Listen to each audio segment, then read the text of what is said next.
Meron kasing langis na pagsalin mo malapot, pag nainit naluluto na, ganito mangyayari mga boss. Ayan mga boss, kita nyo parang tubig. Mga boss, magandang umaga sa inyo. Ayan, may customer tayong dumayo. Ayan, refresh ulit. Boss, taga saan kayo sir? Ayan, Santa Rosa kay sir, Malagitik. Ayan, refresh ulit. Subok si busing sa atin. Nasaan yung guide?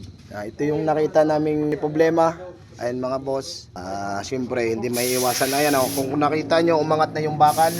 Ayan, nagalaw na yan. Ayan. Tapos, ayan, may shims pa kami nakita. Ayan mga boss, wala sir, halika.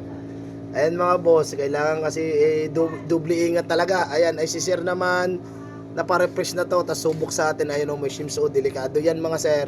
Kasi pagka yan ay nadala, papasok sa loob, pwedeng kakalang sa gear. Pwede rin yan dito, sa mga tansong yan. Ayan, may nakita lang kami, syempre, double check talaga lagi. Tapos dito sa valve, ganito ang aming refresh mga boss. Checking natin ang valve, depende sa tinakbo. Ayan mga boss, kita nyo are, napakadumi. Tapos malinis tong isa. Ayan puro mga bossing, carbon deposit yan. Are, kakalinis ko lang. Sobrang dami din na rin. Valve lapping yan natin mga boss. Yun yung mahalaga sa refresh para maiwasan yung loss compression. Ayan. Tapos dito kay bossing, ayan, boss, shout out. Ilang buwan na patambak, sir? 4 months, boss. 4 months, ayan. Dinala ni boss sa amin, baklas na. Nang namin, syempre, kasama ilalim yan mga boss. Sa refresh, machicheck na natin ang rad kung may tama. Katulad nung kay sir, old model na, 2013. Ayan, may tama na ang rad dito mga boss. Ang lakas na ng kalog. Kung supply lang sana, normal na. Ang problema ay pati pag binatak mo mga boss, ang lakas na. Ayan. Pagka may tama yan mga boss, automatic tatamaan ng block. Ayan mga sir. Ayan mga boss, ang block niya. Ayan, kung nakikita nyo, chrome bore, standard to. Ayan mga boss. Gas-gas na yan mga boss, malalim na yan. Ayan mga sir. Ayan mga boss, ayan, kita nyo na. Bukod pa dito, ayan, may mga kayod na.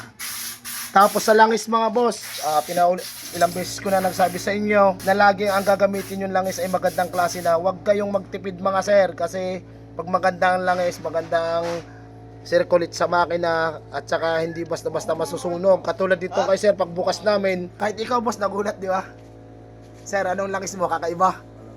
Ayan. Ganito mga boss, mayroon kasing langis na pagsalin mo malapot, pag nainit naluluto na. Ganito mangyayari mga boss. Ayan mga boss, kita nyo parang tubig. Ayan. Bakit nagkaganyan ko laog? Maraming nagtatanong naman, baka humalo yung gas sa langis. Hindi mga boss, hindi siya amoy gas. Ayan mga boss, pakita ko lang sa inyo. Yan yung fake na langis. Mag-iingat kayo mga bossing. Ilang beses ko na pinaalala sa inyo. Magandang klase na, huwag nyo nang tipirita mga. Tamo ang patak pa lang mga boss. Parang tubig mga boss. Kaya mga boss, sa mga nagtatanong langis, maraming langis na mga ganda.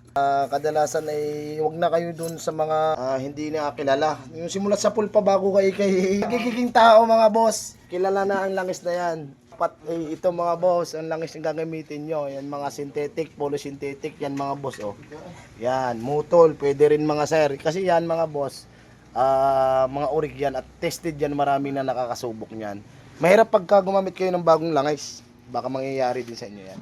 Ito medyo malaki-laki, sira din ang hit, nasa ng hit na rin. Katulad nitong kay sir, naka-racing cam, kaso kayod lahat. Napakaingay din mo na rin. Ayan, papakita ko lang sa inyo. Ang racing cam naman mga boss, ayos din naman yan. Yun ang hindi natin masasabi, yung tibay. Kasi aftermarket lang din yan, hindi yan original. Ayan boss, kakalasin lang natin. Papakita ko lang sa inyo para kung sa inyo aray ay di mag-iisip din kayo. Teka, at baka may malalakihan lang din. Ayan mga boss, kayod yan mga boss, ayan kayod. Ayan, sira mga tapit yan, Ayun lang boss, hindi ko pa alam kung magkano makakastos sa sir. Kung 1 milyon daw, akin na lang to boss. Pag 1 milyon, boss, akin na lang aray, pag 1 milyon ang gastos na. Bibigay na lang daw ni sir kung makaka 1 milyon ang gastos niyan.